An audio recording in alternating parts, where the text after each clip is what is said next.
they have made this area perfect for motorcycles. Enjoying the valley. This is going to carve around nicely. We're about 35 miles from Deadwood.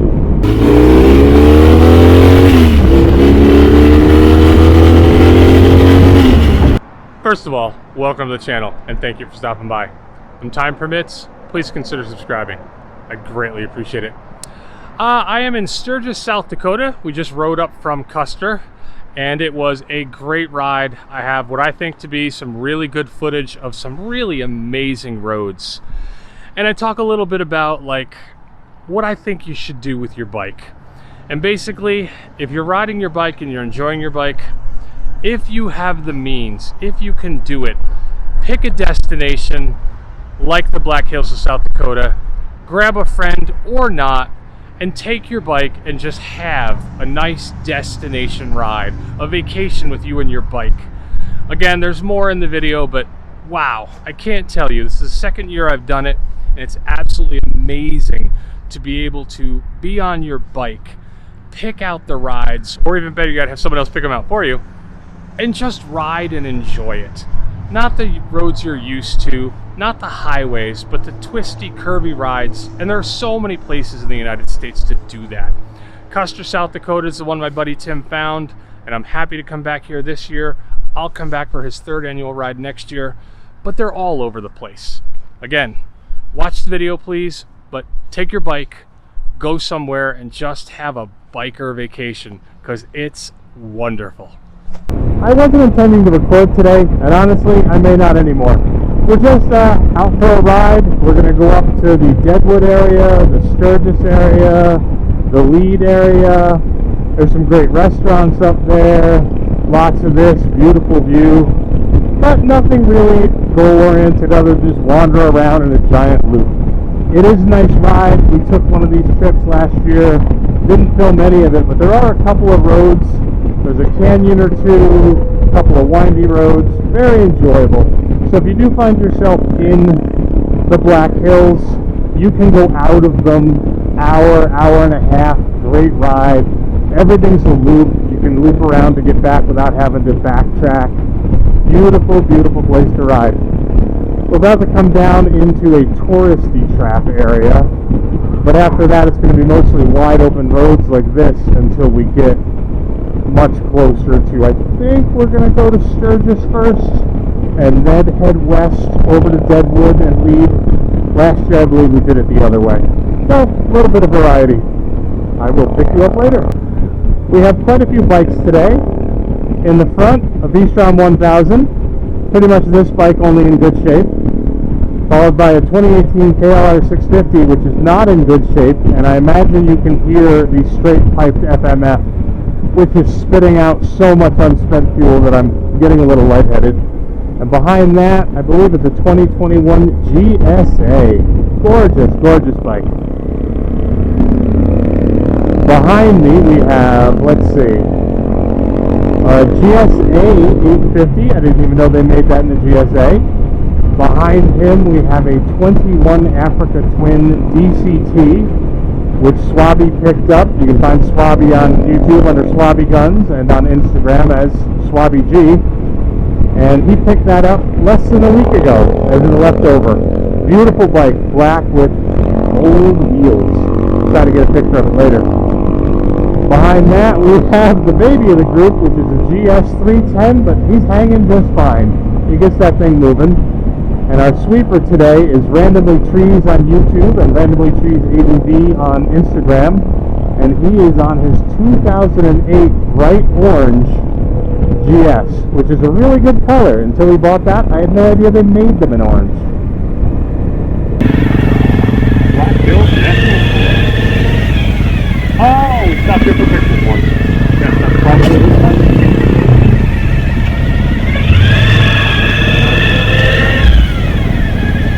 Get a view of all the bikes, hopefully.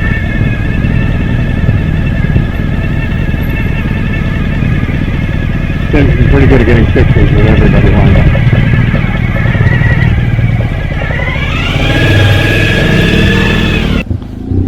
Quite a collection of bikes, not half bad. All great guys, been a good ride. pick you up after our picture. Another nice curvy road. Actually, I think I turned the camera on when most of the curves were over, but still, it's been a great road.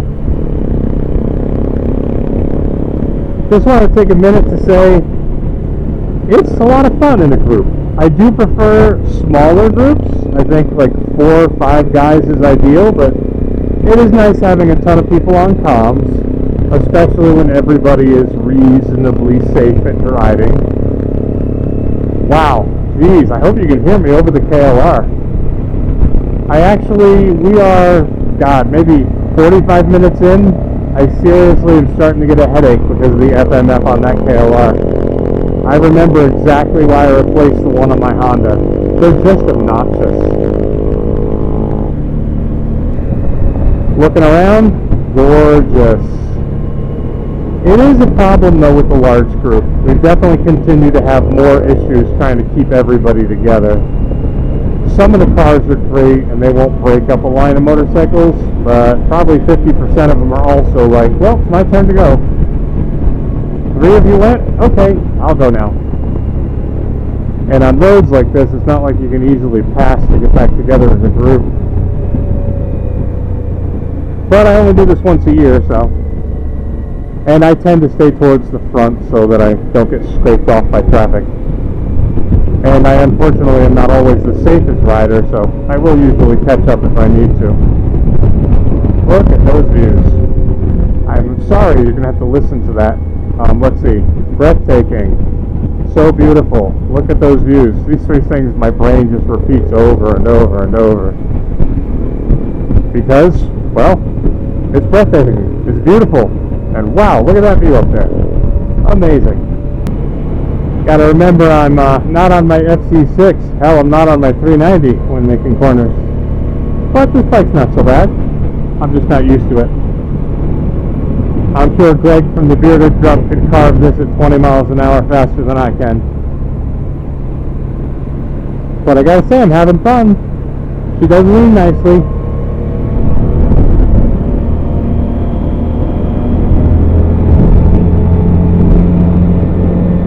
It wasn't that fun riding this fast with my bags on. I could really feel the drag. Or at least I thought I could. As soon as I took the bags off and we got to South Dakota, it was a huge improvement. I know the bike is no heavier than any other ADV bike, but I'm used to my lightweight 390, so getting accustomed to this has taken me a bit, and probably will take me some more time. I still would, under every circumstance other than high-speed winds, prefer to be on my 390. This really does munch the miles nicely.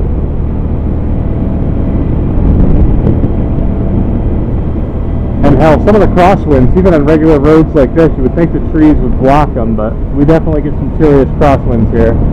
And the weight of the bike helps immensely. But right now, doing this corner, oh dear, I would absolutely enjoy having my 390. Alright, I am goofing off on randomly trees.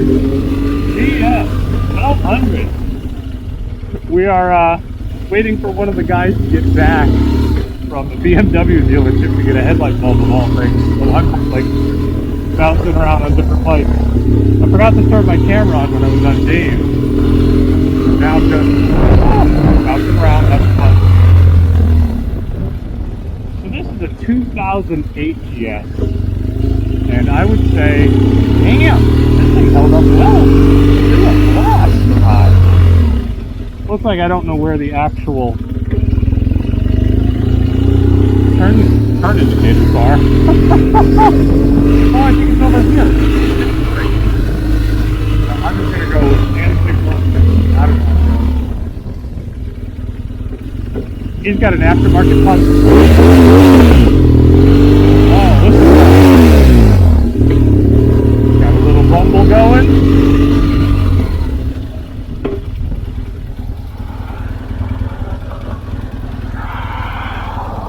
It is a little tall. I am literally on my tiptoes, so this is taller than any of my bikes. I'll wait patiently. I think Randomly Trees is going to be on the 2021 GSA right now.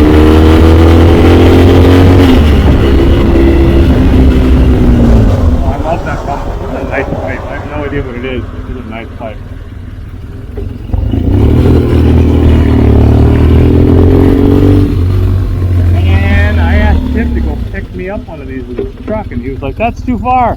Damn it! I would have loved this bike.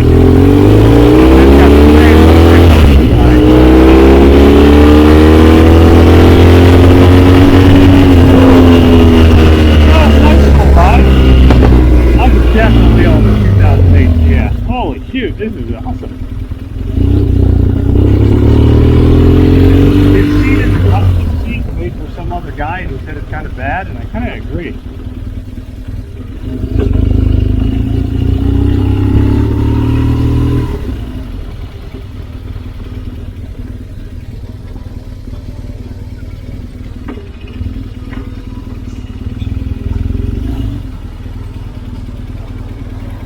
Nice, very enjoyable. I don't even know how to turn this bike off. There we go.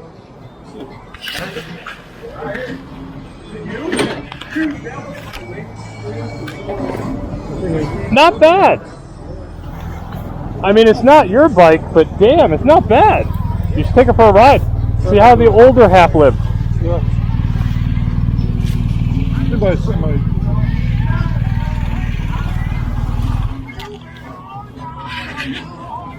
So how's the new GS? Beautiful. Beautiful. I love that throttle by wire. It's so good. I love